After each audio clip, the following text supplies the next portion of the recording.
What's good, boys? It's me this afternoon, and I bid you welcome to my garbage reveals. You heard damn right. Today we're looking at some of those cards which you will see much more often than you would like to when you will feed your gambling addiction and waste some gold on those expansion crates on Friday. Let's jump right into it. The first atrocity of a card I got for you today is the Cult Veteran.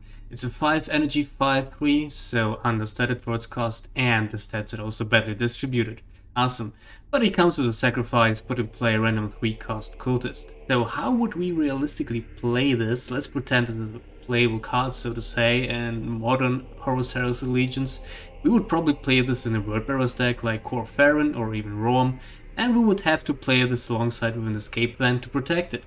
And then we will kind of have to hope that our opponent goes like, wow, my opponent is so quirky and funny, he plays Cult Veteran with Escape Van. I think I should play something which he can trade this into. And then he will play something with 5 health, which will kill it, and that's, I guess, basically everything, because the Cult Veteran barely trades upwards for its cost. And then we kill this off and we get what? A Cultist Brood.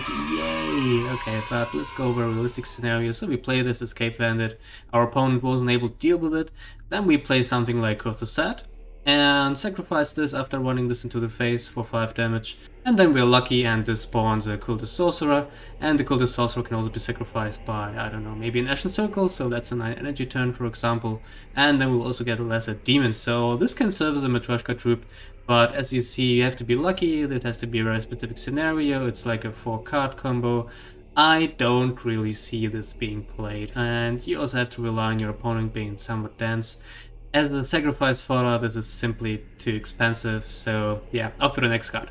The next card I got is a Mechanicum tactic. It's called Mechanized Autism.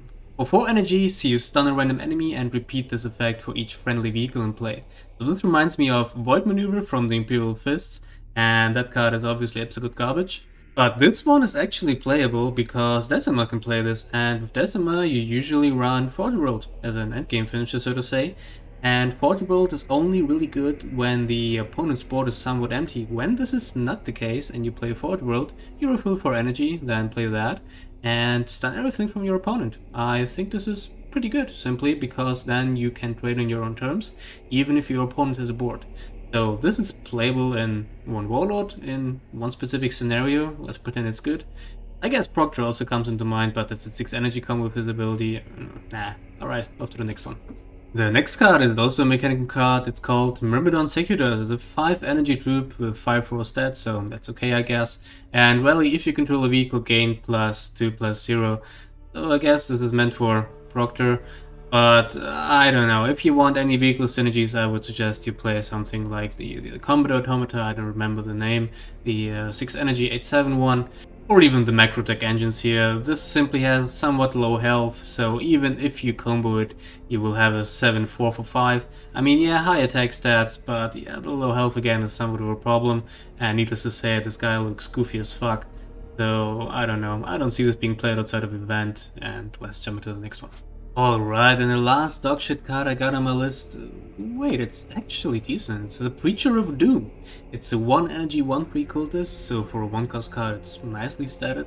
And its effect is when a friendly infantry dies, create a random cultist in your hand. So the thing with cultist decks, you mostly play those with Lucretia or Rom, and you go really wide, you spam cheap troops on the board, and you run out of cards pretty quickly.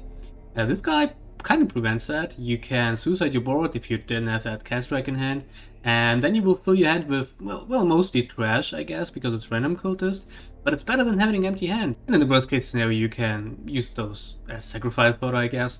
So, decent card. I believe we will see this as a one-off staple in many cultist decks, if some will emerge, because we didn't see all the cards yet. Pretty certain there will be a case mission, and I'm also somewhat certain that it will revolve around cultists, so I'm sure we will see this guy.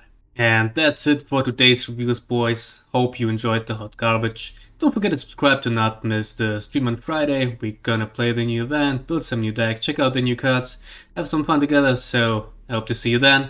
And until then, Midnight out.